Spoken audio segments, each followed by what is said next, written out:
السلام علیکم ورحمۃ اللہ وبرکاتہ۔ ان الحمد للہ وحدہ والصلاة والسلام علی من لا نبی بعدہ اما بعد اعوذ باللہ من الشیطان الرجیم بسم اللہ الرحمن الرحیم عن ابی ہریرہ رضی اللہ عنہ قال قال رسول اللہ صلی اللہ علیہ وسلم من قام رمضان ایمانا واحتسابا غفر له ما تقدم من ذنبہ، متفق علیہ۔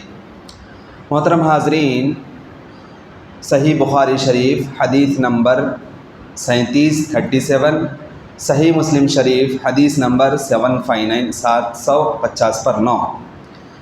ابو ہریرہ رضی اللہ عنہ سے مروی ہے، نبی کریم صلی اللہ علیہ وسلم نے فرمایا کہ جو آدمی ایمان کی حالت میں ثواب حاصل کرنے کی نیت سے رمضان میں قیام اللیل کرے، تراویح کا اہتمام کرے، اللہ اس کے سابقہ گناہ معاف فرما دے گا۔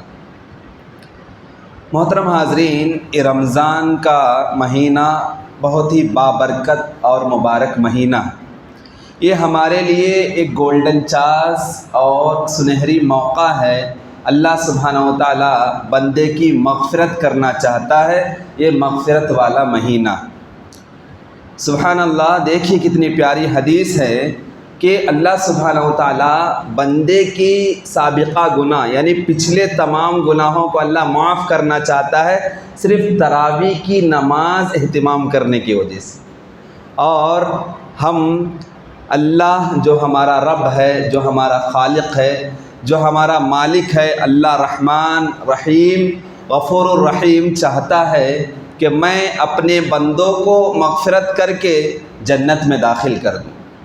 بد نصیب اور گنہگار بندے ہیں ہم کہ اللہ معاف کرنا چاہتا ہے لیکن ہم معافی کرانا نہیں چاہتے۔ ہم رمضان کے مہینے میں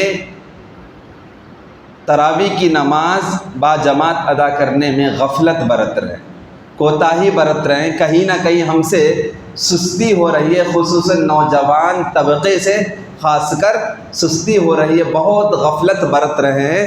حالانکہ دیکھیں گے زیادہ تر گناہوں میں ملوث طبقہ جو نظر آتا ہے وہ نوجوان کا طبقہ ہے، لیکن ہم دیکھتے ہیں کہ نوجوان ہی زیادہ تر تراویح کی نماز کے اہتمام کرنے میں غفلت برتتے ہیں۔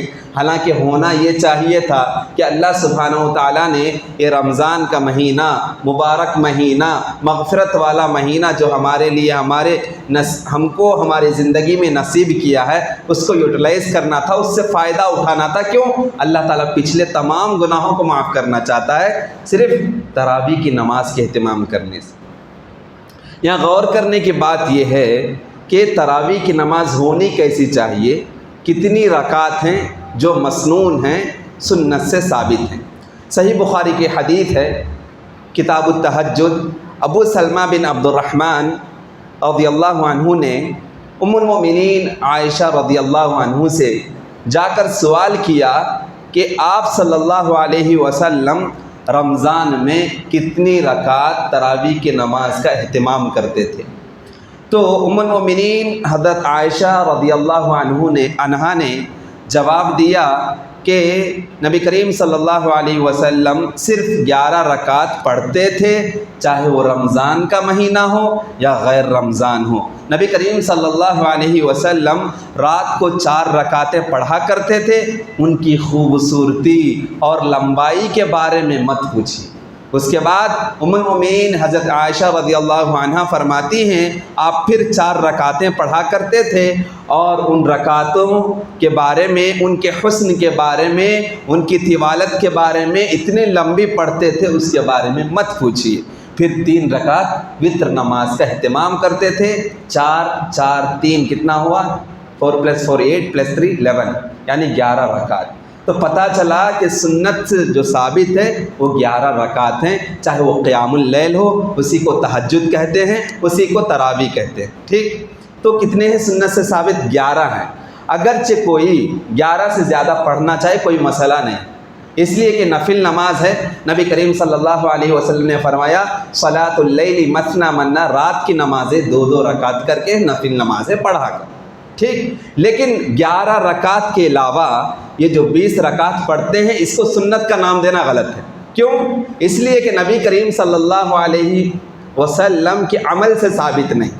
نبی کی طرف منسوب کرنا کہ سنت جب کہہ دیتے ہیں نا یہ لفظ کہ سنت ہے، 20 رکعت پڑھنا سنت ہے، تو اس کا مطلب یہ ہوا کہ نبی کی طرف اس عمل کو منسوب کر رہے ہیں، یعنی نبی سے ثابت ہے۔ حالانکہ ہم دیکھیں گے نبی صلی اللہ علیہ وسلم کا خود کا عمل بھی 11 رکعت ہے، اور نبی کریم صلی اللہ علیہ وسلم آ کر جو پریکٹیکلی پڑھایا تھا، 1 رات 2 رات صحابہ کو پڑھایا تھا قیام اللیل، اس میں بھی آپ دیکھیں گے نبی کا عمل 11 رکعت ہی رہا۔ تو نبی کا عمل 11 رکعت ہے جو سنت ہے، 20 رکعت پڑھ کے اس کو سنت کا نام نہیں دے سکتے، اس لیے کہ نبی کے عمل سے ثابت نہیں ہے، اس کو سنت کا نام دینا غلط ہوگا۔ ہاں آپ پڑھ سکتے ہیں، جائز ہے، پڑھیے، کوئی مسئلہ نہیں، لیکن سنت کا نام نہیں دینا ہے۔ سنت کا نام جب دے دیں گے تو مطلب یہ ہوا کہ نبی کے عمل کو ہم ثابت کر رہے ہیں، اور یہ نبی کا عمل نہیں ہے، نبی کے اوپر جھوٹ باندھنا ہوگا۔ تو ضرورت اس بات کی ہے کہ آپ 11 رکعت کا اہتمام کر رہے ہیں، اس لیے کہ عبادتوں میں بھی اتباع کس کی کرنا ہے؟ قرآن و سنت کی اتباع کرنا ہے۔ عبادات کے سلسلے میں بھی اتباع کس کی پیروی کرنا ہے؟ کن کو فالو کرنا ہے؟ نبی کریم صلی اللہ علیہ وسلم کے اعمال کو فالو کرنا ہے۔ لیکن نفل نماز ہے، 11 سے زیادہ پڑھنا چاہتے پڑھ سکتے، لیکن سنت کا نام اس کو نہیں دے سکتے ہیں۔ اب اصل کیفیت جو بتانا ہے، مقصد یہ ہے کہ نماز سکون کے ساتھ ہو، اطمینان کے ساتھ ہو، اس میں ہمیں راحت اور سکون محسوس ہو، خشوع و خضوع کے ساتھ ہو۔ نماز میں، نماز تراویح میں کمیت مقصود نہیں ہے، کیفیت مقصود ہے، یعنی کتنی تعداد ہے یہ مقصد نہیں ہے، بلکہ کیسے پڑھ رہے ہیں، تراویح کا اہتمام کیسے کیا جا رہا ہے۔ ہم سکون و راحت کے ساتھ پڑھ رہے ہیں یا جو ہے بہت فاسٹ پڑھ رہے ہیں، تیزی کے ساتھ پڑھ رہے ہیں، ہمارا مقصد قرآن کو ختم کرنا ہے، یہ دیکھنا ہے۔ نبی کریم صلی اللہ علیہ وسلم کے بارے میں عائشہ رضی اللہ عنہا فرماتی ہیں کہ ان کی طوالت کے بارے میں، یعنی اتنی لمبی نمازیں پڑھتی تھی کہ اس کے بارے میں پوچھنے کی ضرورت ہے، اور اتنے حسن کے ساتھ، یعنی اتنی بہترین انداز میں، اتنی ان کی کیفیت جو ہوتی پرسکون ماحول میں، اور جو ہے لمبی لمبی قرات کرتے تھے۔ یہ اصل مقصد ہے، لمبی قرات، زیادہ تر قرآن کو پڑھنا، سکون کے ساتھ پڑھنا، اور ہماری کیفیت خشوع و خضوع، صرف اللہ کی رضامندی حاصل کرنے کے لیے پڑھنا، یہ تراویح کی نماز کا مقصد ہے۔ قرآن کا خاتمہ ہو، قرآن کو ختم کریں، مکمل ختم کریں، یہ مقصد نہیں ہے۔ لیکن آج کل ہم دیکھیں گے ہمارے معاشرے میں شبینہ کے نام پر ایک ہی رات میں پورے قرآن ختم، یا ایک دن میں، 2 دن میں، 3 دن میں، زیادہ سے زیادہ 7 دن میں، 1 ہفتے میں قرآن مکمل ختم کرنے کا رواج عام چل پڑا ہے۔ بہت سارے مساجد میں شبینہ کے نام پر، یا 3 دن کے نام پر، یا 7 دن کے نام میں جو ہے پورے قرآن کو مکمل ختم کر دیا جاتا ہے، اور خصوصاً بزنس مین حضرات اس سے زیادہ فائدہ اٹھاتے ہیں، اور وہ سمجھ لیتے ہیں کہ رمضان کا مہینہ آیا، ہم نے پورے قرآن کی تلاوت سن لی، خلاص کوئی مسئلہ نہیں۔ ایسی بات نہیں ہے۔ رمضان کا مہینہ کا مطلب ہے آپ کو قیام اللیل کا اہتمام کرنا ہے، 30 دن کرنا ہے، ٹھیک ہے۔ یہاں قرآن زیادہ پڑھنا ہے، پورا ختم کرنا ہے، یہ مقصد نہیں ہے۔ اور اصل مقصد خشوع و خضوع کے ساتھ، پرسکون اطمینان کے ساتھ ہوتا یہ ہے کہ شبینہ میں یا دو دن کا جو ٹارگٹ رکھتے ہیں، 3 دن کا جو ٹارگٹ رکھتے ہیں، 7 دن کا جو ٹارگٹ رکھتے ہیں، اس میں قرآن ختم کرنا جو مقصد ہوتا ہے نا، وہاں قاری صاحب اس طریقے سے پڑھتے ہیں، کیا پڑھ رہے ہیں، ہاں کیا پڑھا جا رہا ہے، صرف یعلمون تعلمون، آپ کو اینڈنگ ساؤنڈ سمجھ میں آئے گا، باقی وہ اتنے رفتار سے، اتنی تیزی سے پڑھتے ہیں کہ کچھ سمجھ میں نہیں آتا، خود پڑھنے والے کو سمجھ میں نہیں آتا، اور خود سماعت کرنے والے کو، سننے والوں کو، پیچھے جو کھڑے رہتے ہیں نماز میں، ان کو بھی سمجھ میں نہیں آتا کہ جب قرآن کو سمجھیں گے نہیں، قرآن کو ترتیل کے ساتھ، تجوید کے ساتھ اور لمبی قراتیں نہیں کریں گے، سکون اور اطمینان کے ساتھ پڑھیں گے اور سنیں گے نہیں، تو قرآن کا اثر ہمارے دلوں پر کیسے ہو؟ آج قرآن سنتے ہیں لیکن ہمارے دل پر اس کی تاثیر اس لیے نہیں ہو رہی ہے کہ ہم نے قرآن کو جس طریقے سے، قرآن کی فہم ہے، تفہیم ہے، قرآن کو جس طریقے سے سمجھنا ہے اس طریقے سے سمجھنا چھوڑ دیا، اس لیے قرآن کی تاثیر ہمارے زندگی میں نظر نہیں آتی ہے۔ یہ جو قرآن ختم کرنے کا مسئلہ ہے کہ 2 دن میں، 3 دن میں، 7 دن میں، یا شبینہ کے نام پر مقصد رکھ لینا کہ قرآن کو ختم کر دیے، تراویح کی نماز ختم ہو گئی، یہ دیکھیں گے یہ قرآن کے ساتھ گستاخی ہے، یہ عبادت ہے، عبادت کے ساتھ گستاخی ہے۔ آپ جو ہے قرآن کی بے حرمتی کر رہے ہیں، قرآن کو تیزی سے پڑھ کے جس کا معنی ہمیں سمجھ میں نہ آئے، جس کی تاثیر ہمارے دل پر نہ ہو، اس کا مطلب یہ ہو کہ قرآن کے ساتھ قرآن کی بے حرمتی کر رہے ہیں، اور عبادت جو کہ تراویح ہے اس کے ساتھ ہم گستاخی کر رہے ہیں۔ تو ضرورت اس بات کی ہے کہ یہ جو افضل نماز تراویح کی نماز، جس کی فضیلت یہ ہے کہ اللہ سبحانہ و تعالیٰ جو بندہ ایمان کی حالت میں